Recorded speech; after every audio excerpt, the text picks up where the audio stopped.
Hey everyone, welcome to Matt's Tuesday Tips in Davinci. So as far as tutorials go, there's already a lot that's out there on YouTube in terms of video editing for Davinci.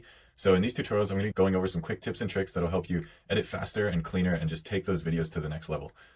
So for each video, I'll be posting a link or two in the description that'll point you towards some good resources to cover some of the topics that I'll go over, but these I'm going to keep short and sweet.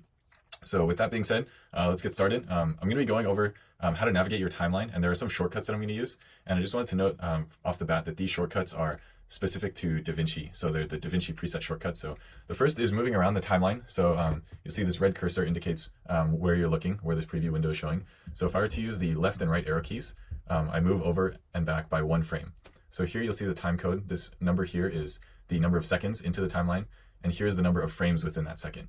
So this video was shot in 24 frames per second. So you'll see once I go back a second, it's now at 23. I don't know why there's a 1 there, but that's not really that important. If you want to move exactly 1 second over, you can hold down Shift and then the right arrow or the left arrow, and you'll see that'll take you back 1 second or forward 1 second. But if I wanted to see my whole timeline, I could hit Command minus and start to zoom out. You see that zooms out on the timeline. I'd zoom in with Command plus. So Command plus and Command minus are how to zoom in and out.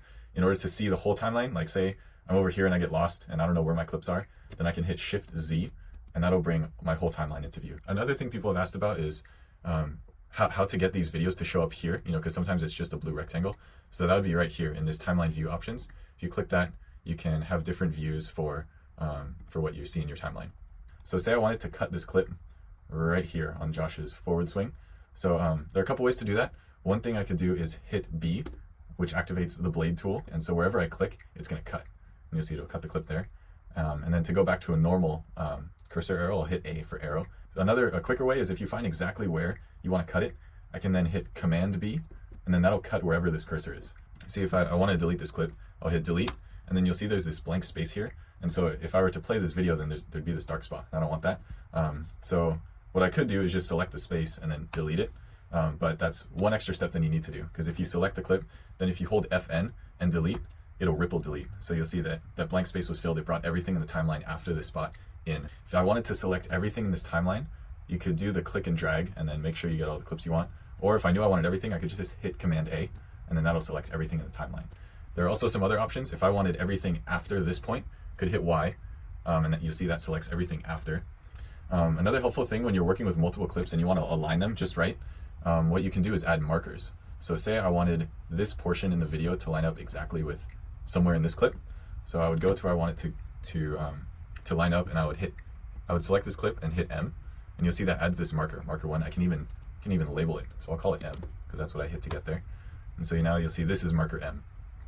And say I want that hit to line up with this clip for some reason, so I'll hit M again, and I'll call this M prime. And then if I have this snapping enabled, then when I drag it over, you'll see the markers will now align. So sometimes when you're moving around, if your video is separate from your audio, then you'll click and move, and then it'll drag the video but leave the audio behind. And often you don't want that, so it probably means that your clips are unlinked. So you'll have to select them and either click this little chain here, link selection, or you could right click and hit link clips. So let's go over here to these controls on the left. So you'll notice some of these audios are gray and some are green. That's based on if the mute button is selected or not. And then the S is kind of like the opposite of mute. So even if I have everything else unmuted, if I hit S for solo track, when I play, I will only hear this track. I won't hear the other ones. This right here is auto select. So, and then lastly, here's this lock. So you'll see the lock. That just means that even if I select everything and move it around, the locked track will not move. And I also cannot write to this locked track. You'll see, can't add videos there. So it just keeps everything as it is. Same thing goes down here for the audio. If I lock that, then it's not going to move around.